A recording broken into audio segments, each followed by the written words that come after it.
उसमें एक राजा राज करता था। वो बड़ा ही प्रतापी और दानी था। वो प्रतिदिन मंदिर में दर्शन करने जाता और ब्राह्मण और गुरु की सेवा किया करता था।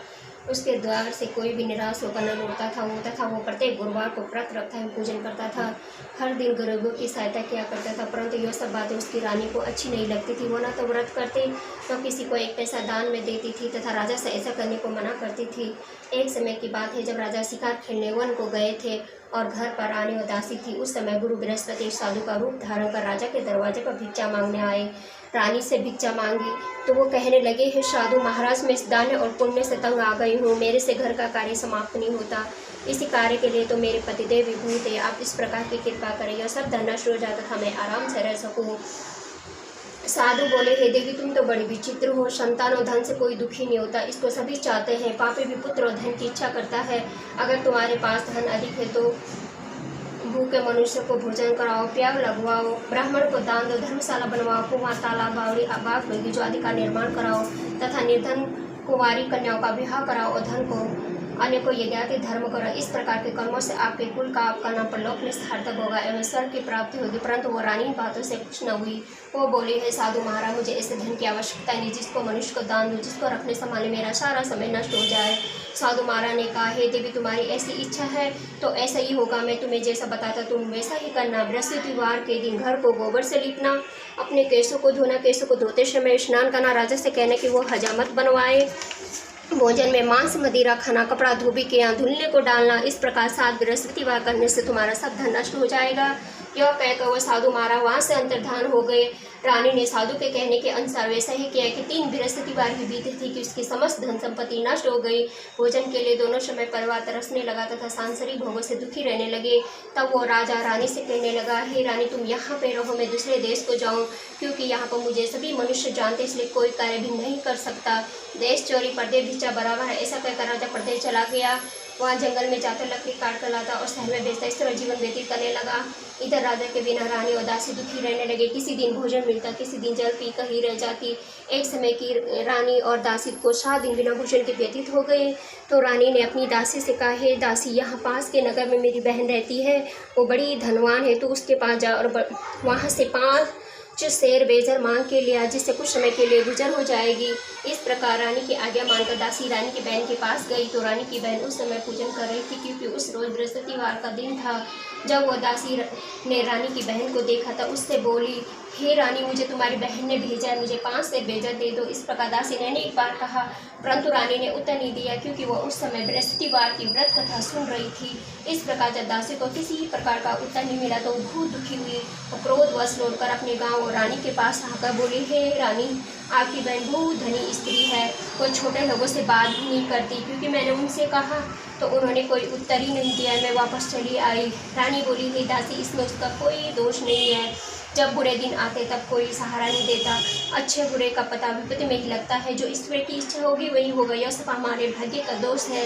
इधर उस रानी की बहन ने सोचा कि मेरी बहन की दासी आई थी, परंतु मैं उससे बोली नहीं, इससे वो बहुत दुखी हुई होगी। यह सोच कथा को सुन और विष्णु भगवान का पूजन समाप्त करो। रानी अपनी बहन के घर चल दी और आकर अपनी बहन से कहने लगी, है बहन, मैं बृहस्पतिवार का व्रत कर रही थी जब तुम्हारी दासी आई, परंतु जब तक कथा होती है तब तक न उठते हैं न बोलते हैं, इसलिए मैं न बोली। कहो दासी क्यों आई थी?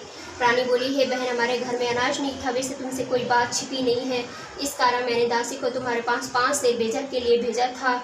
रानी की बहन बोली, बृहस्पति भगवान सबकी मनोकामना पूरी करते हैं, देखो शायद तुम्हारे घर में अनाज रखा हो। इस प्रकार का वचन जब रानी ने सुना तो घर के अंदर गई और वहाँ उसे एक घड़ा बेजर का भरा मिल गया। तब वो रानी और बादी बहुत ही खुश हुई। दासी कहने लगी, हे रानी, देखो, वैसे हमको जब भोजन नहीं मिलता हम तो रोज ही व्रत करते हैं, अगर इनसे व्रत की विधि और कथा पूछ ली जाए तो उससे हम भी क्या करेंगे। तब उस रानी ने अपनी बहन से पूछा, हे बहन, बृहस्पतिवार के व्रत के क्या नियम है? तब रानी की बहन ने बताया, बृहस्पतिवार के व्रत के चने की दाल और मुनक्का से विष्णु भगवान का केले की जड़ में पूजन करे तथा दीपक जलावे, पीला भोजन करे तथा कथा सुने। इस प्रकार करने से गुरु भगवान प्रसन्न होते हैं, अन्न पुत्र धन देते, मनोकामना पूरी करते हैं। इस प्रकार रानी और दासी दोनों ने निश्चय किया कि बृहस्पति भगवान का पूजन जरूर करेंगे। 7 रोज बाद जब बृहस्पतिवार आया तो उन्होंने व्रत रखा। गुड़साल में जाकर चना और गुड़ बीन लाई तथा उसकी दाल से केले की जड़ का भी तथा विष्णु भगवान का पूजन किया। अब भोजन पीला कहाँ से आए दोनों बड़ी दुखी हुई, परंतु उन्हें व्रत किया था, इस कारण गुरु भगवान प्रसन्न थे। 2 थालों में सुंदर पीला भोजन लेकर आए और दासी को देकर बोले, हे दासियों, तुम्हारे और रानी के लिए भोजन है, तुम दोनों भोजन कर लेना। दासी भोजन पाकर बड़ी प्रसन्न हुई और रानी से बोली, चलो रानी जी भोजन करो। रानी को इस विषय में कुछ पता नहीं था, इसलिए वो दासी से बोली, तू ही भोजन कर, क्योंकि तू हमारी व्यर्थ में हंसी उड़ाती है। दासी बोली, एक महात्मा भोजन दे गया है। रानी कहने लगी, वो भोजन तेरे लिए दे गया है, तू ही भोजन कर। दासी ने कहा, वो महात्मा हम दोनों को 2 थालों में भोजन दे गया है, इसलिए हम और तुम दोनों ही साथ साथ भोजन करेंगे। इस प्रकार रानी और वादी दोनों ने गुरु भगवान को नमस्कार कर भोजन आरंभ किया। तथा अब वो प्रत्येक बृहस्पतिवार को गुरु भगवान का व्रत और विष्णु भगवान का पूजन करने लगी। बृहस्पति भगवान की कृपा से रानी और दासी के पास धन हो गया। रानी फिर इस प्रकार आलस्य करने लगी। तब दासी बोली, देखो रानी, तुम इस प्रकार आलस्य करती हो और तुम्हें धन रखने में कष्ट होता है, इस कारण सभी धन नष्ट हो गया। अब गुरु भगवान की कृपा से धन मिले, हमें दान पुण्य करना चाहिए। दान में भूखे मनुष्य को भोजन कराओ, प्याव लगवाओ, ब्राह्मण को दान दो, कुआं तालाब बावड़ी आदि का निर्माण करो, मंदिर और पाठशाला बनवा कर दान दो, कुंवारी कन्या का विवाह कराओ, धन को शुभ कार्य में खर्च करो, जिससे तुम्हारे कुल का यश बढ़े तथा स्वर्ग प्राप्त हो, पितृ प्रसन्न हो। तब रानी ने इसी प्रकार के कर्म करने प्रारंभ कर दिए तो काफ़ी यश फैलने लगा। एक दिन रानी और दासी विचार करने लगी, न जाने हमारे राजा किस दशा में होंगे, उनकी कोई खोज खबर नहीं है। गुरु भगवान से उन्होंने प्रार्थना की तो एक दिन भगवान ने रात्रि में राजा से स्वप्न में कहा, हे राजन, उठ, तेरी रानी तुझको याद करती है, अपने देश को चला जा। राजा प्रातःकाल उठा और विचार करने लगा, स्त्री खाने पहनने की शादी होती है, पर भगवान की आज्ञा मानकर वो अपने नगर के लिए चलने को तैयार हुआ। इससे पूर्व जब राजा परदेश चला गया था तो परदेश में दुखी रहने लगा। प्रतिदिन जंगल में से लकड़ी बीन कर लाता और उसे शहर में बेचकर अपने दुखी जीवन को बड़ी कठिनता से व्यतीत करने लगा। एक दिन राजा दुखी हो अपनी पुरानी बातों को याद करके रोने लगा। तब उस जंगल में बृहस्पति देवी साधु का रूप धारण कर आए और राजा के पास आकर बोले, हे लकड़हारे, तुम इस सुनसान जंगल में किस चिंता में बैठे हो, मुझको बतलाओ। यह सुनकर राजा के नेत्रों में जल भर आया और साधु की वंदना कर बोला, हे प्रभु, आप सब कुछ जानने वाले हो। इतना कहकर साधु को अपनी कहानी सुना दी। महात्मा दयालु होते हुए राजा से बोले, हे राजन, तुम्हारी स्त्री ने बृहस्पति देव का अपमान किया था, जिस कारण तुम्हारी यह दशा हुई है। और तुम किसी प्रकार की चिंता मत करो, भगवान तुम्हें पहले से अधिक धन देगा। देखो, तुम्हारी स्त्री ने बृहस्पतिवार का व्रत प्रारंभ कर दिया है और तुम मेरा कहना मानकर बृहस्पतिवार का व्रत करके चने की दाल व गुड़ को जल के लोटे में डालकर केले का पूजन करो। फिर कथा कहो, सुनो, भगवान तुम्हारी सारी मनोकामनाओं को पूरा करेंगे। साधु को प्रसन्न देकर राजा बोला, हे प्रभु, मुझे लकड़ी बेचकर इतना पैसा नहीं मिलता जिससे भोजन करने के उपरांत कुछ बचा सकूं। मैंने रात्रि में अपनी रानी को व्याकुल देखा है, मेरे पास कुछ भी नहीं है जिससे उसकी खोज खबर मंगा सकूं। फिर मैं बृहस्पति देव जी की कौन सी कथा कहूं, यह भी मुझको मालूम नहीं है। साधु ने कहा, हे राजा, तुम किसी बात की चिंता मत करो। बृहस्पतिवार के दिन रोजाना की तरह लकड़ियाँ लेकर शहर को जाओ, तुमको रोज से दुगुना धन प्राप्त होगा, जिससे तुम भली भांति भोजन कर लोगे तथा बृहस्पति देव की पूजा का सामान भी आ जाएगा। बृहस्पतिवार की कहानी इस प्रकार से है। प्राचीन काल में एक ब्राह्मण था, वो बहुत निर्धन था, उसकी कोई भी क्षमता नहीं थी, वो नहीं तो पूजा पाठ करता, परंतु उसकी स्त्री बहुत मलिनता के साथ रहती थी। वो न तो स्नान करती, न किसी देवता का पूजन करती। प्रातःकाल उठते ही सर्वप्रथम भोजन करती, बाद में कोई अन्य कार्य करती थी। इससे ब्राह्मण देवता बड़े दुखी थे, बेचारे बहुत कुछ कहते थे, किंतु उसका कोई परिणाम न निकलता। भगवान की कृपा से ब्राह्मण की स्त्री की कन्या रूपी रत्न पैदा हुई और वो कन्या अपने पिता के घर में बड़ी होने लगी। वो बालिका प्रातः स्नान करके विष्णु भगवान का जाप करने लगी, बृहस्पतिवार का व्रत करने लगी। अपने पूजा पाठ को समाप्त करके वह स्कूल जाते अपनी मुट्ठी में जो भरकर ले जाती और पाठशाला जाने के मार्ग में डालती जाती। वहीं जो स्वर्ण के हो जाते तो लौटते समय उनको बीन कर घर ले आती थी। एक दिन वो बालिका सुख में सोने के जोग को फटक कर साफ कर रही थी तो उसकी माँ ने देख लिया और कहा, है बेटी, सोने के जोग को फटकने के लिए सोने का सुख ही होना चाहिए। दूसरे दिन बृहस्पतिवार था। इस कन्या ने व्रत रखा और बृहस्पति देव से प्रार्थना करके कहा, है प्रभु, यदि मैंने आपकी पूजा सच्चे मन से की हो तो मेरे लिए सोने का सुख दे दो। बृहस्पति देव ने उसकी प्रार्थना स्वीकार कर ली। रोजाना की तरह वो कन्या जो फैलाती हुई स्कूल को गई और जब लौट कर जो भीन रही थी तो बृहस्पति देव की कृपा से रास्ते में सोने का सुख मिला। उसे वो घर ले आए और उससे जो साफ करने लगी, परंतु उसकी माँ का वही ढंग रहा। एक दिन की बात है कि वह कन्या सोने के सुख से जो साफ कर रही थी, उस समय उस शहर का राजपुत्र वहाँ से होकर निकला। इस कन्या के रूप और कार्य को देखकर मोहित हो गया और अपने घर आकर भोजन तथा जल त्याग कर उदास होकर लेट गया। राजा को जब इस बात का पता लगा तो वो अपने मंत्रियों के साथ अपने पुत्र के पास गए और बोले, हे पुत्र, तुम्हें किस बात का कष्ट है? किसी ने तुम्हारा अपमान किया है अथवा कोई कारण है, सो कहो, मैं वही कार्य करूँगा जिससे तुम्हें प्रसन्नता हो। राजकुमार ने अपने पिता की बातें सुनी तो वो अपने पिता से बोला, हे पिताजी, आपकी कृपा से मुझे किसी बात का दुख नहीं है, न किसी ने मेरा अपमान किया है, परंतु मैं उस लड़की के साथ विवाह करना चाहता हूँ जो सोने के सूप में जूस साफ कर रही थी। तो सुन राजा आश्चर्य में पड़ गया, बोला, हे पुत्र, इस तरह की कन्या का पता तुम ही लगाओ, मैं उसके साथ तुम्हारा विवाह अवश्य करवा दूंगा। राजकुमार ने पिता के वचन सुनने के पश्चात उस लड़की के घर का पता बतलाया। राजकुमार के बताए पते के अनुसार उस मंत्री उस लड़की के घर गए और ब्राह्मण कन्या का विवाह राजकुमार के साथ संपन्न हो गया। कन्या के घर से जाते ही पहले की भांति उस ब्राह्मण देवता के घर में गरीबी का निवास हो गया। अब भोजन के लिए भी अन्न बड़ी मुश्किल से मिलता था। एक दिन दुखी होकर ब्राह्मण देवता अपनी पुत्री के पास गए। बेटी ने पिता को दुखी देख अपनी माँ का समाचार पूछा तथा ब्राह्मण से सभी हाल कर सुनाया। कन्या बहुत सा धन देकर अपने पिता को विदा किया। इस तरह ब्राह्मण का कुछ समय सुखपूर्वक व्यतीत हुआ। कुछ दिन बाद फिर वही हाल हो गया। ब्राह्मण फिर अपनी कन्या के यहाँ गया और सभी हाल कहा तो लड़की बोली, हे पिताजी, आप माताजी को यहाँ पे ले आइए, मैं उन्हें वो विधि बता दूंगी जिससे आपके गरीबी दूर हो जाए। वो ब्राह्मण देवता अपनी स्त्री को सहाय लेकर बेटी के घर पहुँचा तो पुत्री अपनी माँ को समझाने लगी, हे माँ, तुम प्रातः काल उठकर प्रथम स्नान करके विष्णु भगवान का पूजन करो तो सब दरिद्रता दूर हो जाएगी। परंतु उसकी माँ ने उसकी एक भी बात नहीं मानी और प्रातः काल उठकर अपनी पुत्री और बच्चों का जूठन खा लेती थी।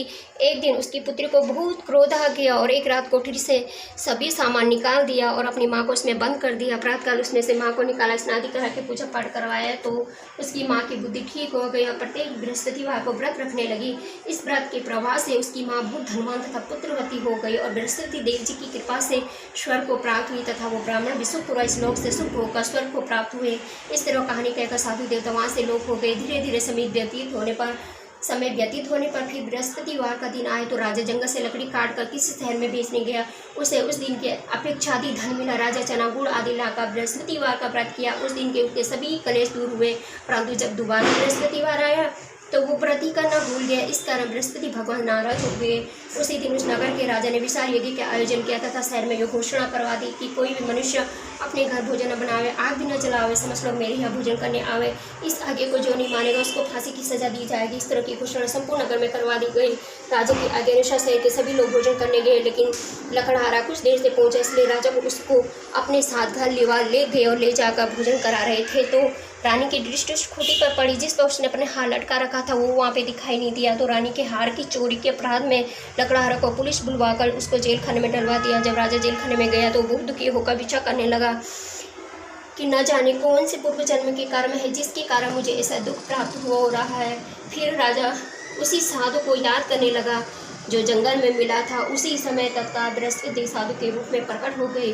उसकी दशा को प्राप्त हुआ। अब चिंता मत कर, बृहस्पतिवार के दिन जेल खाने के दरवाजे पर 4 पैसे पड़े मिलेंगे, उससे तू बृहस्पति देव की पूजा करना, तेरे सभी कष्ट दूर हो जाएंगे।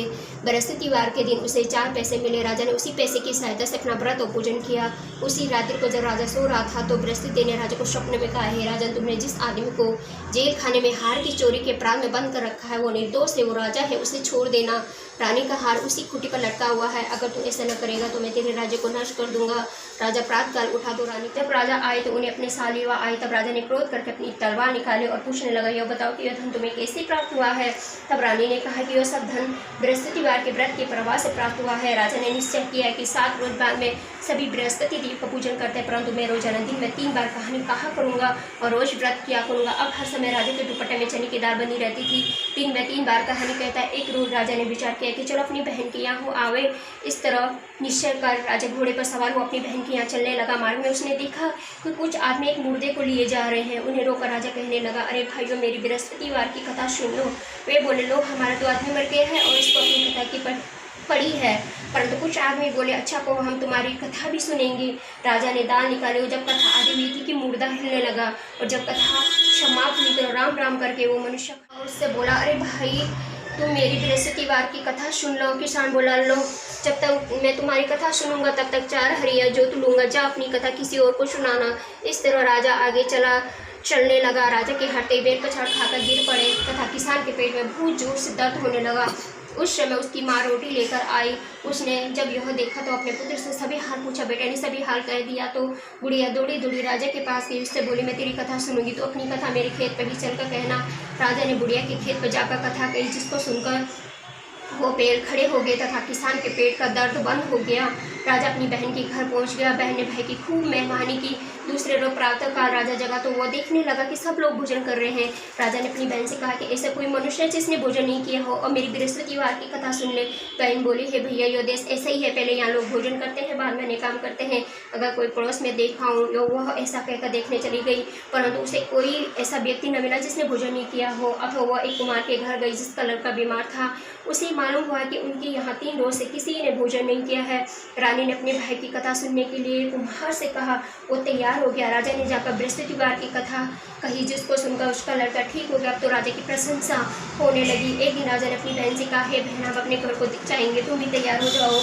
राजा की बहन ने अपनी सास से कही तो सास बोली, हाँ चली जा, परंतु अपने लड़कों को मत ले जाना है, तेरे भाई की कोई औलाद नहीं होती। बहन ने अपने भाई से कहा, है भैया, मैं तो चलूँगी मगर कोई बालक नहीं जाएगा। राजा बोला, जब कोई बालक ही नहीं चलेगा तब तुम ही क्या करोगे। बड़ी दुखी मन से राजा अपने नगर को लौट आया।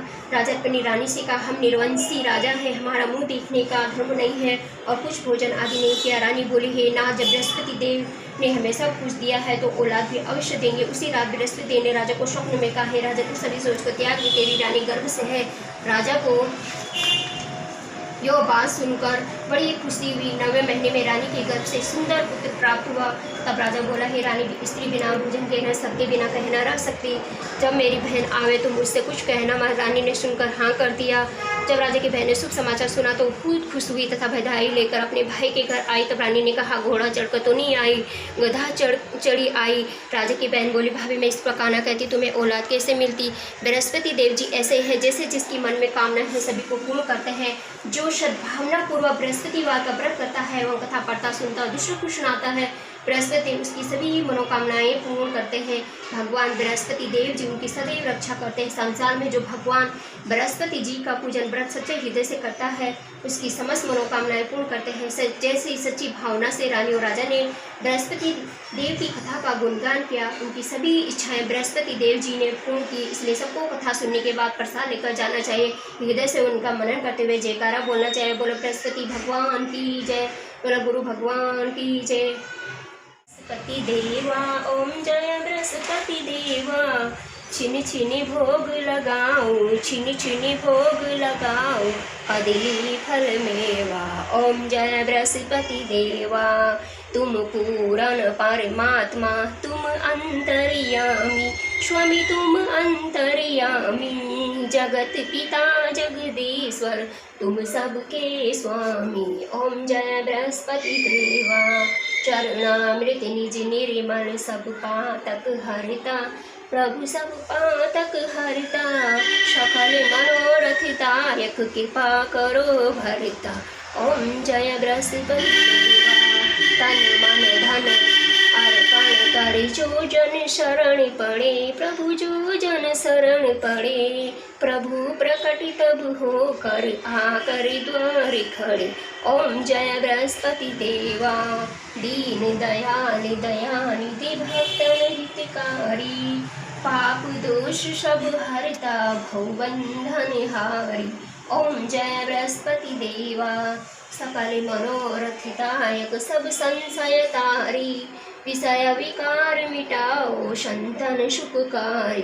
ओम जय बृहस्पति देवा, जो कोई आरती तेरी प्रेम सहित गावे, सीमारान आनंद कर सो निश्चय पावे। ओम जय बृहस्पति देवा, ओम जय बृहस्पति देवा, प्रभु ओम जय बृहस्पति देवा। बोलो बृहस्पति भगवान की जय।